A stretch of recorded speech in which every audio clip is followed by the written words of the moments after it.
Olá, hoje trazemos aqui uma reflexão e baseada na informação que todos nós espíritas temos de que vivemos baseado num planejamento superior, de que nada que acontece no nosso orbe terrestre não está dentro de um contexto, nada do que acontece aqui está isolado, fora de uma realidade pensada e planejada anteriormente.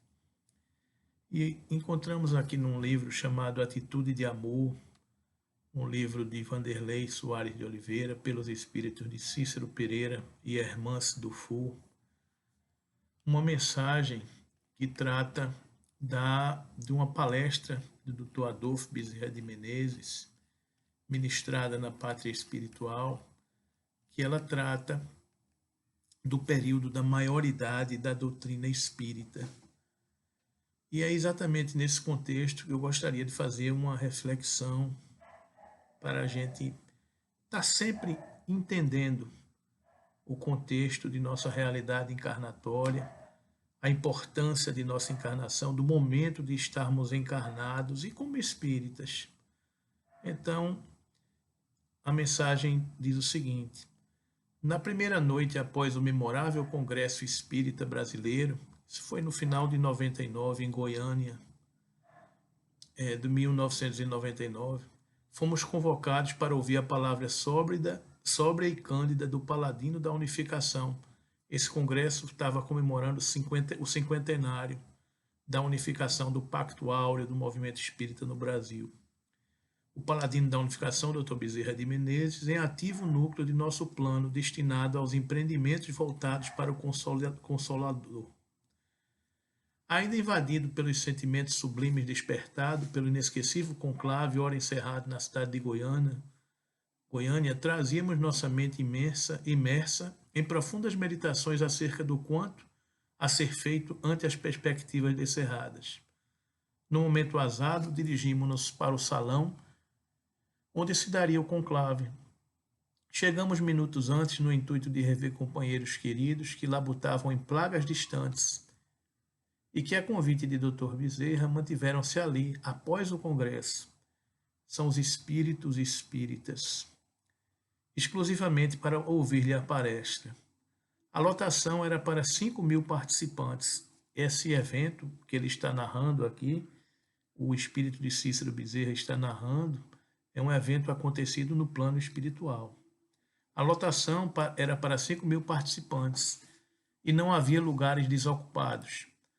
Eram os trabalhadores do evento, ora realizado, militantes da seara em outros continentes, poetas, educadores, ceareiros dos primeiros tempos, personagens da história brasileira, enfim, um grupo imenso, todos comprometidos com os destinos do espiritismo.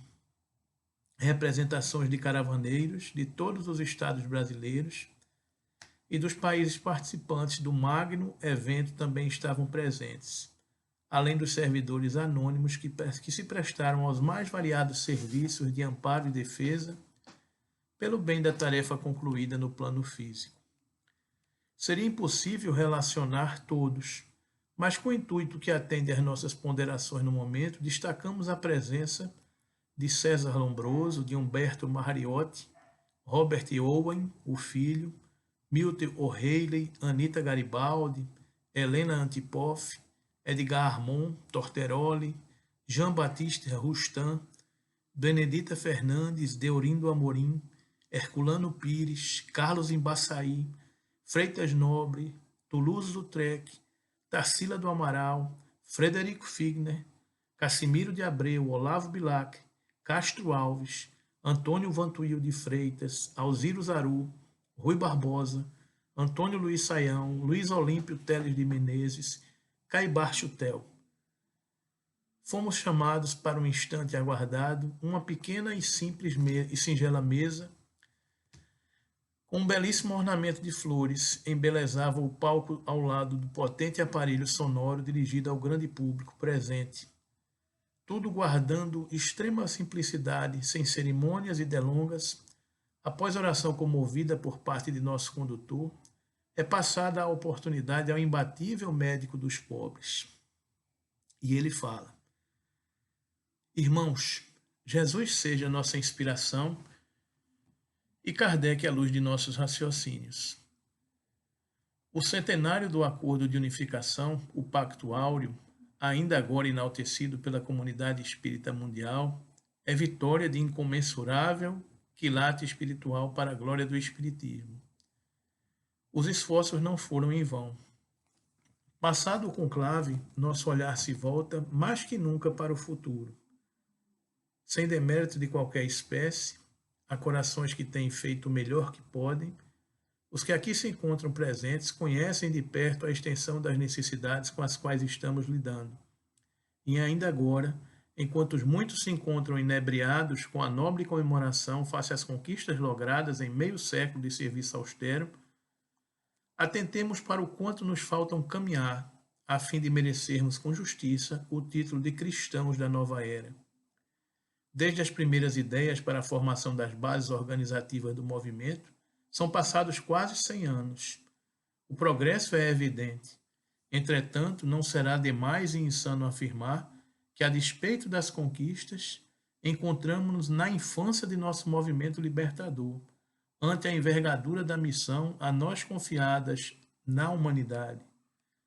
A progressão do ideário espírita está em boas mãos, e a Falange Verdade continua o programa com sucesso, não obstante os empecilhos que são variados. Inteiremo-nos com acerto sobre o que o momento espera de todos, e façamos o que for preciso, a fim de impedirmos o prolongamento da convivência prejudicial ao prosseguimento de planos maiores. E aí ele fala de 3 momentos, de 3 janelas do planejamento da implementação da doutrina espírita. Os primeiros 70 anos do Espiritismo constituíram o período de consagração das origens e das bases em que se assentam a doutrina, que lhe conferiram legitimidade, heróis da tenacidade e fibra moral, dispostos a imolar-se pela causa, venceram o preconceito do tempo e a pressão da inferioridade humana no resguardo e defesa da empreitada de Allan Kardec. O último lance que delimitou esse período foi o Congresso Internacional de Espiritismo, realizado em Paris em 1925, onde o arauto do bem Leon Denis suportou a lâmina sutil da mentira e consolidou o perfil definitivo do Espiritismo como doutrina dos espíritos, eximindo-a de desfigurações que em muito prejudicariam sua feição educativa e conscientizadora. Ou seja, a primeira janela da doutrina espírita, a primeira fase do planejamento, de 1857 a mais ou menos mais 70 anos, 1927, ele fala aqui de 1925. O período de mais 70 anos, que coincide com o fechamento do século e do milênio, ou seja, de 1927 a 1997, que coincide com o fechamento do milênio, o final, a chegada do ano 2000. Foi o tempo da proliferação. Uma ideia universal jamais poderia ficar confinada a grupos de estudo ou experimentos da fenomenologia mediúnica de materialização. Fazia-se necessária a intensificação dos conhecimentos, dentro de um crescimento ordenado e defensivo na elaboração de um perfil filosófico. Eis o mérito das entidades promotoras da unificação e da multiplicação das casas espíritas, dos centros espíritas. Sob o regime de controle e zelo, foram predicados os seus objetivos primaciais.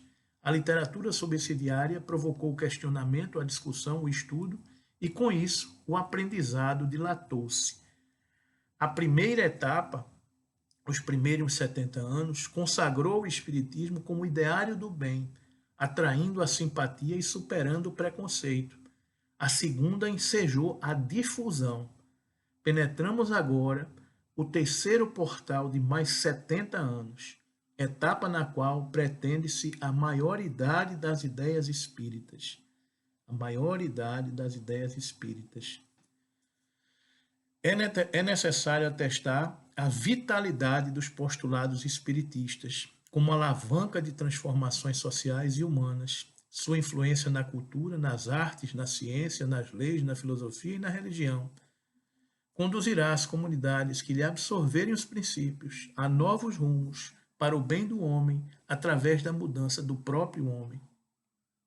Esse novo tempo deverá igualmente conduzir a efeitos salutares a nossa coletividade espírita, criando entre nós, seus adeptos, o período da atitude. O velho discurso sem prática deverá ser substituído por efetiva renovação, pela educação moral. É a etapa da fraternidade, na qual a ética do amor será eleita como meta essencial e a educação como passo seguro na direção de nossas finalidades. Jesus definiu seus discípulos por muitos se amarem. O Espírito de verdade assinalou o amai-vos e instruí-vos como plataforma do verdadeiro espírita. E esses ensinos deverão constituir a base do programa transformador para nossas metas ante a nova era.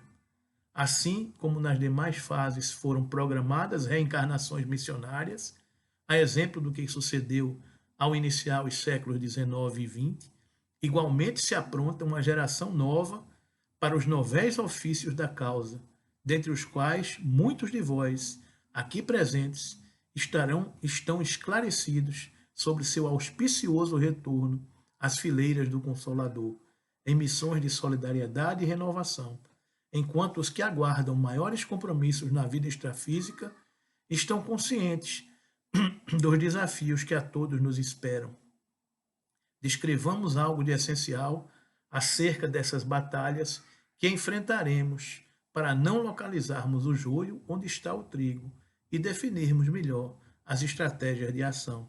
E ele segue seu discurso, sua palestra, falando sobre os nossos maiores inimigos, falando ainda sobre a atitude primordial e a diretriz insuperável, que depois vocês podem procurar e depois ele conclui falando sobre a solução. E identificar esse livro, A Atitude de Amor, baixar esse livro, até na internet tem disponível em PDF, para ler esse trabalho todo dessa palestra, desse seminário ocorrido na Pátria Espiritual, onde o Dr. Bezerra anuncia essa maioridade das ideias espíritas. Então nós estamos vivenciando essa terceira janela das ideias espíritas, que começou no final do século passado e perdurará até mais ou menos 2060, por aí, 2070, por aí. E é exatamente o momento onde Chico Xavier nos revela que Emmanuel nos disse que a Terra estará regenerada por volta do ano de 2057.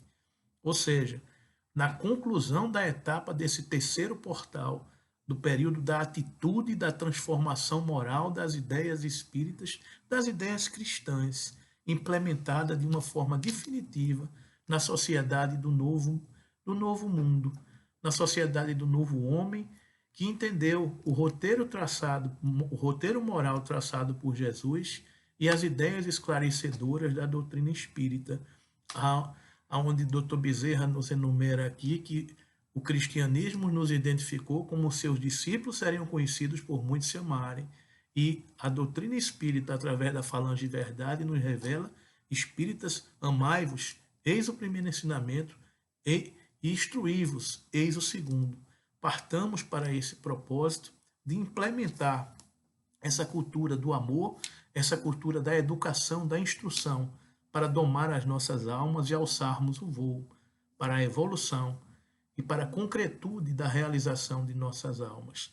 Eis aí os períodos explicados por Dr. Bezerra. Os primeiros 70 anos, o período da informação espírita, de difundir que o espiritismo existia, falar do fenômeno espírita, daí o aparecimento de tantos fenômenos de materialização para mostrar à humanidade que o espírito existe. O segundo momento, de mais 70 anos, o período da difusão das ideias espíritas, o surgimento de várias casas espíritas, o surgimento de várias literaturas acessórias, os diversos livros codificados por Chico Xavier. E o terceiro momento é o momento de sair com tudo isso do homem transformado, transformando a sociedade em que vivemos, influenciando no nosso papel, na nossa realidade e transformando como nos ensinou São Francisco de Assis. Vai e prega o evangelho. Se necessário for, fala alguma coisa.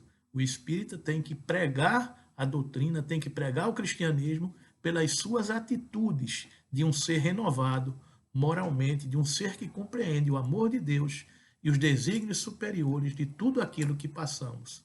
Que possamos compreender esse nosso desafio e agradecer essa oportunidade de estarmos encarnados hoje, contribuindo para a proliferação e a divulgação do cristianismo redivivo através da doutrina espírita hoje no orbe terrestre. Que Jesus nos abençoe, que Kardec nos ilumine e que essa pleiade de espíritos que nos auxiliam nesse processo permaneça conosco sempre.